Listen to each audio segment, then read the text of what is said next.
हमने हमारे देश को नहीं जाना तो क्या जाना। तो चलो आज हम अंडमान और Nicobar islands along with the group of Lakshadweep islands के बारे में जानते हैं। ये दो ग्रुप ऑफ आइलैंड्स, हालांकि इंडिया जो है ये इस इंडिया को हम कहते हैं मेन लैंड, और ये जो अंडमान निकोबार और लक्षद्वीप है ये भी इंडिया का पार्ट है। नियरली अंडमान और निकोबार का नियरली डिस्टेंस जो है यहाँ से अगर देखेंगे तो 1200 किलोमीटर जो है मेन लैंड से उसका डिस्टेंस है, और लक्षद्वीप जो है वो नियरली 200 किलोमीटर मेनलैंड से दूर है। अगर हमें यहां से यहां जाना है तो बोट्स और एयरलाइंस के जरिए जा सकता है। क्यों?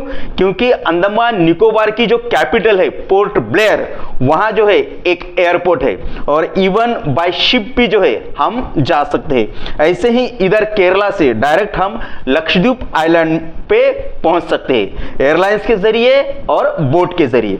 अब अंडमान और निकोबार आइलैंड की खासियत क्या है? ये जो निकोबार में जो आइलैंड है, लास्ट ग्रुप ऑफ आइलैंड जिसे कहा जाता है इंदिरा पॉइंट, और ये जो इंदिरा पॉइंट है भारत का लास्ट पॉइंट है, और उसके बाद 150 किलोमीटर के बाद दूसरा देश स्टार्ट होता है, और उस देश का नाम है इंडोनेशिया। तो इसीलिए हमें अपने देश के बारे में मालूम होना चाहिए। चलो आज हम अंडमान के बारे में जानते हैं। अंडमान और निकोबार ये जो आइलैंड्स है इसमें नियरली 572 टोटल आइलैंड्स है। यानी यहां से अगर लेके जैसे नांदेड़, परभनी, औरंगाबाद, ऐसे छोटे छोटे आइलैंड जो है टोटल मिलाकर कितने हैं? 572 है। और ये जो अंडमान है इसके अंदर ही 325 आइलैंड सिर्फ अंडमान में आते हैं, और बचे हुए 247 आइलैंड्स निकोबार में आते हैं। तो सोचो, लेकिन इतने सारे आइलैंड्स होने के बावजूद भी, मतलब 572 आइलैंड्स होने के बावजूद भी सिर्फ 37 ही आइलैंड्स ऐसे हैं जहां लोग रहते हैं। यानी बाकी के 535 पे लोग कोई नहीं रहते हैं, वो कंप्लीटली अनइनहैबिटेटेड रहते हैं। ऐसे कुछ रिसर्चर्स कहते हैं कि वह वहां जो है वहां के लोकल ट्राइब्स रहते हैं। और इंडियन गवर्नमेंट में 1956 में ये जो आइलैंड्स है, मतलब 37 आइलैंड छोड़कर बाकी के जो आइलैंड्स है वहां जाने की मनाही की है। यानी they are prohibited for the Indian citizens और any other people in the world. तो क्यों नहीं जा सकते? क्योंकि उनकी नेचुरल ब्यूटी जो है, जैसे ओरिजिन है, वो वैसे की कायम रहनी चाहिए। इसीलिए इंडियन गवर्नमेंट ने वहां बैन कर दिया है। और वो जो लोग रहते हैं वहां के, वो वैक्सीनेटेड नहीं है। हम क्या है? वैक्सीनेटेड है। अगर हम वहां जाएंगे तो वो लोगों को भी हमारी बीमारी जो है वो हो सकती है। अब थोड़ा अगर हम पीछे अगर देखेंगे तो इसकी हिस्ट्री क्या है। जैसे लक्षद्वीप का कैपिटल है Kavaratti. Kavaratti is the capital of Lakshadweep group of islands. और अंडमान निकोबार का कैपिटल जो है वो पोर्ट ब्लेयर है। Port Blair, this is the capital of Andaman and Nicobar group of islands, and Kavaratti is the capital of Lakshadweep group of islands।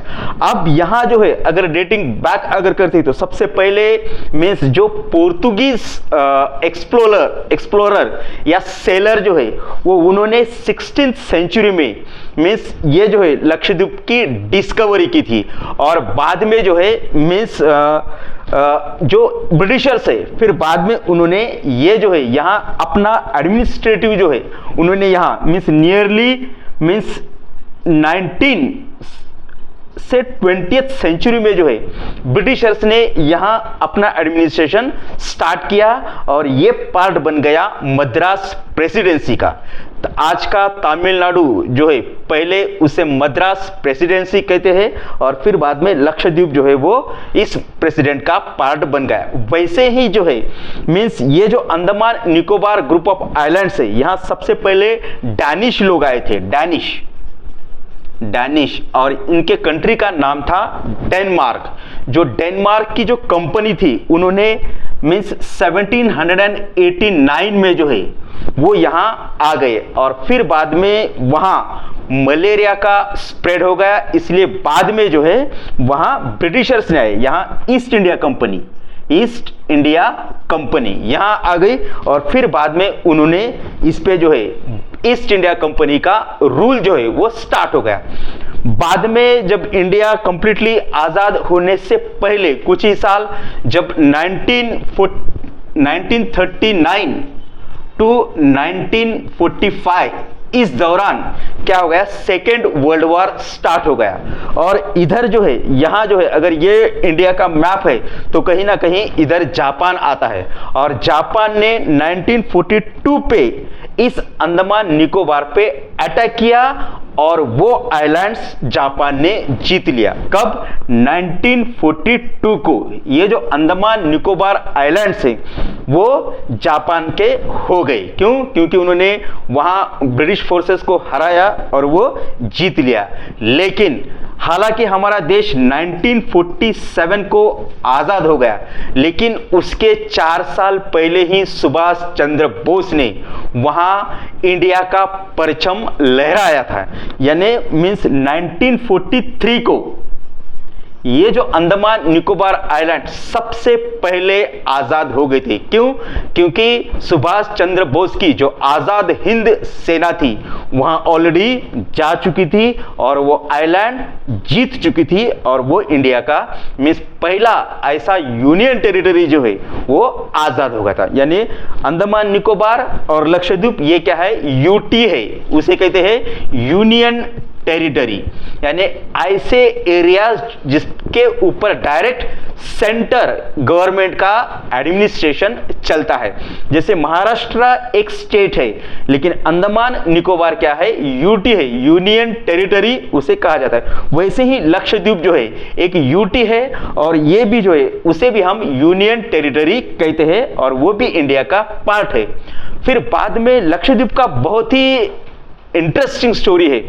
जब भारत देश आजाद हो गया 1947 को, तब क्या हुआ कि पाकिस्तान की जो फोर्सेस थी, पाकिस्तान की उस वक्त की जो गवर्नमेंट थी, उन्होंने सोचा कि बाबा इस लक्षद्वीप आइलैंड जो है, इधर अगर देखेंगे तो अरब कंट्रीज आते हैं, और ज़्यादा से ज़्यादा यहाँ मीन्स मुस्लिम की पॉपुलेशन बहुत ज़्यादा है। इसीलिए पाकिस्तान गवर्नमेंट ने सोचा कि पहले तुम एक शिप भेजी और तुम क्या करो, लक्षद्वीप के ऊपर कब्जा कर लो, ताकि लक्षद्वीप जो है वो पाकिस्तान का पार्ट बन जाए। लेकिन वी आर फॉर्चुनेट, लकीली क्या हुआ, सरदार वल्लभ भाई पटेल को जब पता चला कि बाबा ये एक आइलैंड तो रह गया, इसीलिए उन्होंने क्या किया, अपनी इंडियन फोर्सेस वहां भेज दी। अगर आधा 1 घंटे का भी अगर लेट होते थे तो शायद आज लक्षद्वीप जो है वो पाकिस्तान का पार्ट बनता था, लेकिन नहीं हुआ। क्यों? क्योंकि हमारी फोर्सेस पाकिस्तान की शिप वहां पहुंचने से पहले ही वहां गई, और उन्होंने भी वहां इंडिया का परचम लहराया, और इस तरह जो है लक्षद्वीप हमारा मतलब इंडिया का पार्ट बन गया। और अगर हम देखेंगे वो ये सबसे एक द मोस्ट ब्यूटीफुल प्लेसेस, मतलब अंडमान निकोबार पे बहुत ही ब्यूटीफुल प्लेस, वहां की बीचेस सबसे फेमस है। वहां जो है मतलब बीचेस है, आइलैंड्स है, और इसी अंडमान के अंदर सेंटर में अगर देखेंगे, ये यहाँ अगर देखेंगे तो वहां ही वर्ल्ड का एक बैरन आइलैंड्स है। यानी बैरन आइलैंड्स यानी क्या कि वहां एक वोल्केनिक एरप्शंस होते रहते हैं, मींस नियरली 10 बार या 10 बार जो है यहाँ वोल्केनिक एरप्शन जो है हो चुके थे, और लास्ट जो वोल्केनिक एरप्शन था वो 2017 में यहाँ वोल्केनिक एरप्शन हुआ था। यानी ये जो आइलैंड्स है अंडमान निकोबार आइलैंड्स, उनको वोल्केनिक ग्रुप ऑफ आइलैंड्स भी कहा जाता है। क्यों? क्योंकि वो वोल्केनो के एरप्शन की वजह से बन गए थे। जैसे इंडियन प्लेट्स और यूरेशियन प्लेट जब टकराए तब क्या हो गया, वोल्केनिक एरप्शन हो गया और ये आइलैंड्स बन गए और इसीलिए इसको वोल्केनिक आइलैंड्स कहते हैं। लेकिन ये आइलैंड को हम वोल्केनिक आइलैंड्स नहीं कहते हैं, इसको एटॉल आइलैंड कहते हैं। क्यों? क्योंकि ये कोरल रीफ से जो है वो बना है। लक्षद्वीप आइलैंड्स को क्या कहते हैं? Atoll islands. और अंडमान निकोबार को क्या कहते हैं?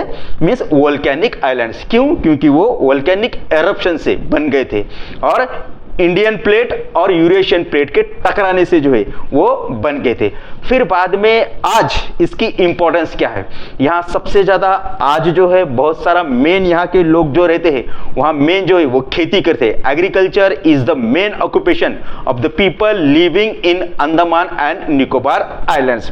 एग्रीकल्चर है, एग्रीकल्चर में क्या होंगे, क्योंकि यहाँ का अगर क्लाइमेट अगर देखेंगे तो जैसे हम ये 8 डिग्री है और यहाँ जो है यहाँ इक्वेटर है, तो ये ट्रॉपिकल एरिया में आते हैं। ट्रॉपिकल एरिया में आते हैं तो यहाँ बारिश बहुत ज्यादा होती है, विंटर सीजन भी होता है, समर सीजन भी होता है, लेकिन बारिश बहुत ज्यादा होने के कारण यहाँ पैडी या राइस की क्रॉप्स, शुगर केन की क्रॉप्स बहुत ज्यादा लेते हैं। उसके अलावा वेजिटेबल्स भी लेते हैं, जैसे फ्रूट्स में जैसे पपाया है, बनाना है, ये भी फ्रूट्स बहुत ज्यादा लेते हैं। और यहाँ सबसे मीन्स वर्ल्ड की एक लार्जेस्ट वुड मिल है। क्यों? क्योंकि यहाँ बहुत सारे पेड़ पौधे होते हैं, इसीलिए एक लार्जेस्ट वुड मिल यही है। ऑयल भी मिल्स यहाँ ही बहुत सारे हैं। यहाँ प्रीशियस मिनरल जाते हैं।